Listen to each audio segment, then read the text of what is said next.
I'm Steve Arant. I run the Environmental Engineering Technology program here at Northeast Wisconsin Technical College in Green Bay. I just wanted to give you a little background as to what environmental engineering technology is, and then what you'd learn in the program, and the jobs that you would expect to get in this field. First, I just wanted to kind of qualify the different types of environmental engineers. If you go to a four-year school, there's an emphasis on designing. You become a professional engineer, and you're preparing, plans for constructing improvements. There are environmental scientists that's involved in policy. You might get a job maybe at a city planning department.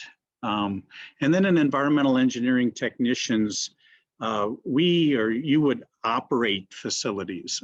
This is the hands-on part, and analyze water, soil, and air. And that is part of the two-year associate's degree program that we have here at NWTC. I wanted to kind of share some of the environmental infrastructure with you that goes on in our area. Maybe we've got participants from other areas around the state, but here in Green Bay, actually they get their drinking water out of Lake Michigan. So there is a long pipeline that comes from Lake Michigan pumping, and then it's brought up on top of the bluff here. There's a filtration plant that treats the drinking water, and then it basically flows by gravity down into the city of Green Bay, and the lightly used water called wastewater then is collected in Green Bay and treated at one of the two wastewater treatment plants here. So that's just some background on the water infrastructure. And then this slide shows that route that the drinking water takes coming from the pump station at Lake Michigan, being pumped, actually a couple of pump stations, up to a filter plant here in the upper picture here, and then conveying down to the city of Green Bay, where it's then distributed. There's storage tanks and such. So as part of the program, what we cover is, learning about pumps. We learn hydraulics. We learn about all the different water treatment processes that happen at that filter plant. And then we learn about water distribution systems, where, are we maintaining the proper pressure, and are we analyzing the water to ensure that it's safe to drink? Then that, lightly used water gets collected, right? And there's collection sewers that then convey that wastewater from residences, businesses, on its way to being treated. So in Green Bay, if you look up maybe at the top left here, there's the village of Pulaski, for example. They have their own wastewater collection system that they collect the wastewater. And then actually there's quite a long force main. It's pumped all the way to Green Bay to be treated as part of the municipal sanitation district that we belong to here. So this is new water, as they're called. They're force main and interceptor sewers that they collect wastewater from their various customers. And then each of those customers then have their own local collection system. So it gets then conveyed and treated at their two wastewater treatment plants. This is an aerial view of the Green Bay facility, wastewater treatment facility. And if you look at municipalities, the wastewater treatment plant is generally the greatest infrastructure investment that a community has. So you could see just the size of this facility, the complexity of what goes on here. There's a number of operators that work at this facility. And as part of our program, we go through and we learn about each of these different treatment processes and how they work, how to operate them, and how to maintain them. Not only is there, drinking water, clean drinking water, what can be more important than that? And then collecting and treating wastewater so that it's safe to be discharged to our surface waters, for example. But we also talk about, stormwater. That stormwater itself has impacts to our environment. If you look at what New York used to be long ago, a drop of rainwater falls on this land, and then it infiltrates and goes down to the groundwater and feeds the base flow at some of these area streams. Of course, now that water runs off quite quickly and carries basically our civilization with it, the pollutants. So what we do in stormwater management is we basically try to get back to where we were, and we store stormwater, and we treat the stormwater so that it doesn't impact these surface waters. So as the industry in general, what's happened is it's got a great outlook, and maybe you've heard that already today.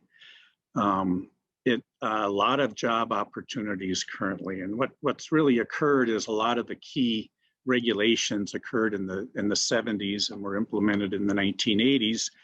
And people like myself who joined the industry back then are all aged and looking, at some point to retire. So that opens up a lot of opportunities for skilled individuals to enter this field.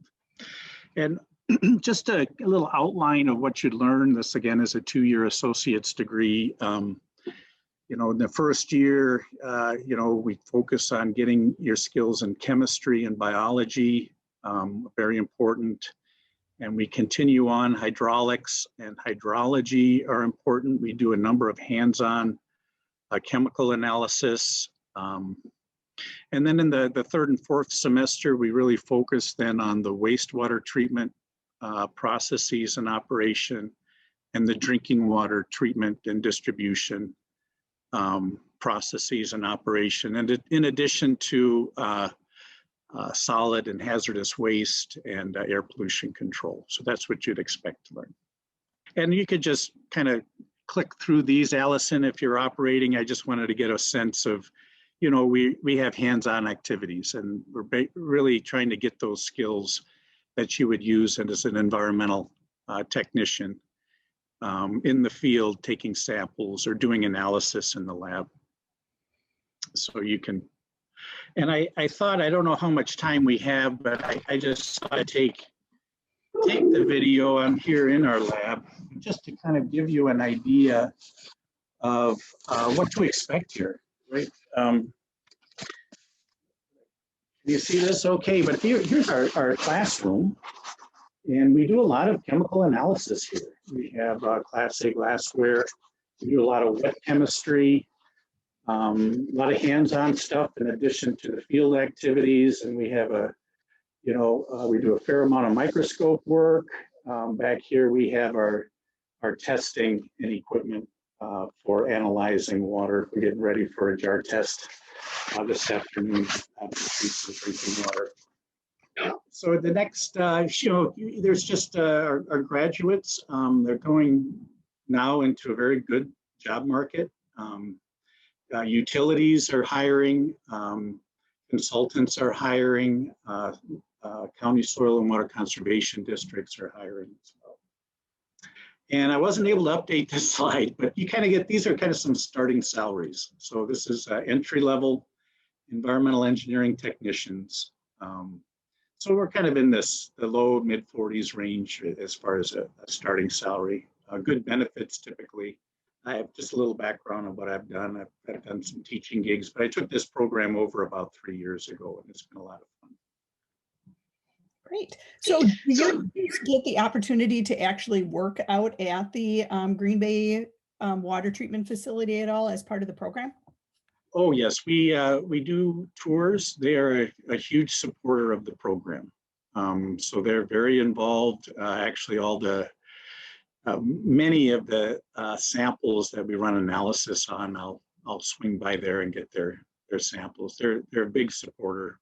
I think of all the institutions in the area. It's a great outfit.